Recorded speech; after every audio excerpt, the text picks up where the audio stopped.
Hi, welcome to my week 2 vlog. This is Ashley Hansen. The first question that I'm gonna respond to is, why will you choose to join a group?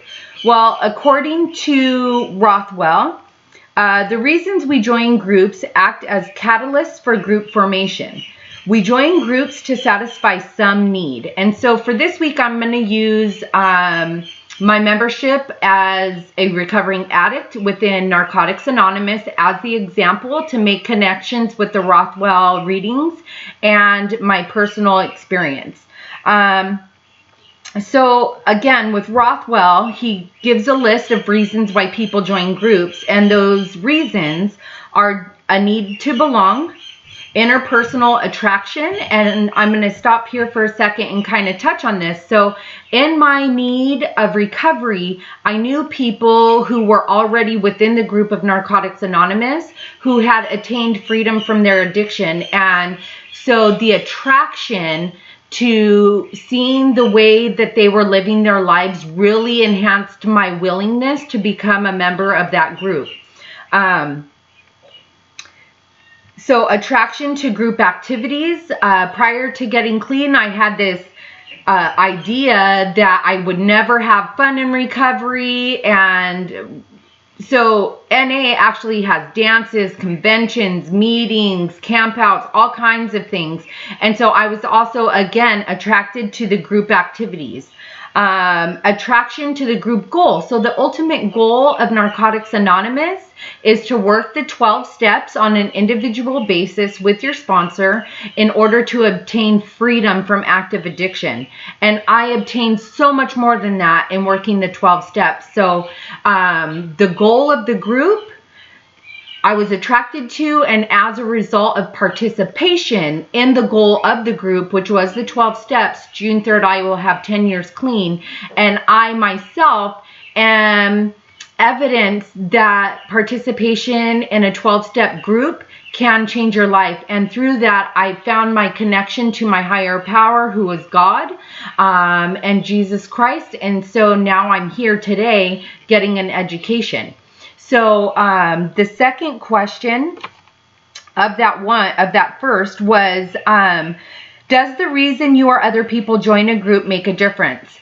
Absolutely, because within NA, also in Rothwell, it highlighted that the strength of a group lies in its diversity, and we are a very diverse group of people, all the way down from ethnic backgrounds, racial backgrounds, sexual identity, religious identity, and that is truly our strength. But I also want to touch on the reasons why people will go into an NA meeting. Could be because they're ready and willing to change, or it's a nudge from the judge, meaning they're there because a judge told them they had to participate in so many meetings. And so in that, we will find the social loather who is there but really has no desire to follow the group norms or do the 12 steps. But at the same time, Rothwell also highlighted in this week's reading that there is strength that we can obtain from the social loather. And I will say that is true, because as a member in NA, when I'm sitting in a meeting and I'm hearing somebody share about how they don't want to be there, I in fact get to see where I don't want to go back to, because I was once that person as well. And so I actually learned through them the opposite of what I want to do, and it makes me more motivated to adhere to the norms and the structures within that group.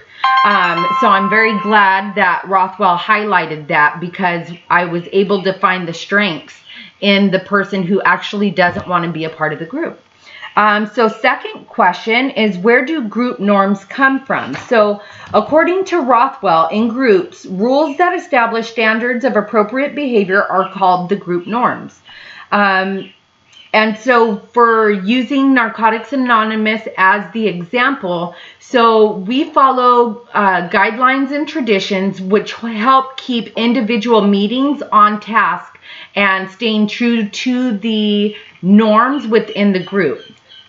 So that's everything from how a meeting should be ran and operated, so that way we can stay open for the newcomer, all the way down to who can be filled in positions, because we transition out our positions on a yearly basis to keep people involved in the group.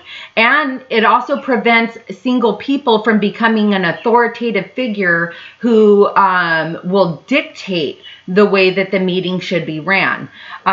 So that is where our group norms come from. And so it's an outside source who brings it into the smaller group level. So again, in Rothwell, in this week's readings, types of norms include explicit and implicit. There are two types of norms. The explicit norms are rules that expressively identify acceptable behavior. Again, another example of this is in the beginning of each meeting, we open up with the reading saying that if you have used any substance within 24 hours, we ask that you not share.